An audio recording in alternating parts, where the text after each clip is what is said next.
You went to school, you learned math, percentages, curves, numbers that went up and numbers that went down. You probably did fine, maybe even good. You knew how to solve the problem. You knew where to put the answer. And back then, none of it felt dangerous. Those numbers didn't feel heavy, they didn't feel personal. They didn't feel like something that would ever follow you home. It was just school. We saw those numbers everywhere, on boards, in books, on exams. They were always there. Always neat, always correct. They felt neutral, clean, safe. No one ever said what they were connected to. No one talked about where they showed up in real life. So we learned something early, without realizing we were learning it. That numbers exist on paper, and life happens somewhere else. You were shown percentages, but never percentages of what? Interest, but never interest on you. Growth curves, but never who pays when they grow faster than salaries. Everything was correct, accurate, approved, and still it floated, untethered, disconnected, like knowledge that was never meant to touch the ground.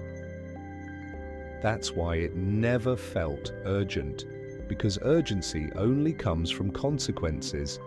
And no one ever said, this number decides how long you'll work. This one decides how much time you'll trade. This one quietly decides how expensive normal becomes. So without consequences, knowledge stays light. It looks important, but it doesn't weigh anything. So financial literacy slowly turned into habits. Save more, spend less, don't buy coffee. Rules you could follow without understanding anything. And that felt productive, responsible even. But that's not literacy. That's behavior management. It trains restraint, not awareness. It tells you what to avoid, but never shows you what's actually happening. Financial literacy starts much earlier. It starts the moment you notice that numbers don't just describe reality, they shape it.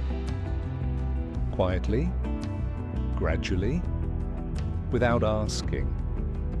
Inflation doesn't feel like a villain. Debt doesn't feel like danger.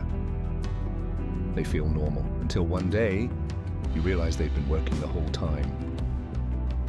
Here's the part no one really says out loud. Systems don't need you to understand them. They only need you to behave predictably inside them. And schools are very good at that. They teach structure, rules, compliance, how to follow steps, how to stay within lines. But not leverage, not incentives, not second-order effects, not what happens after the rule is followed for a long time. This isn't a conspiracy, it's design. Schools prepare you to function within systems, to follow them, to move through them, to do what they ask. Financial literacy asks for something else.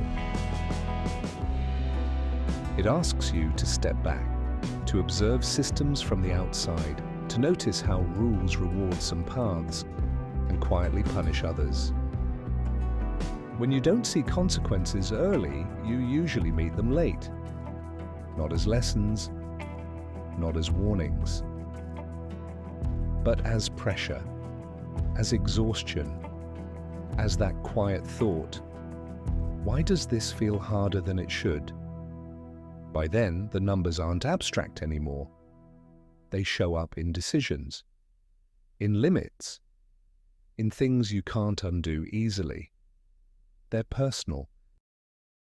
Financial literacy doesn't make you rich, it makes things visible.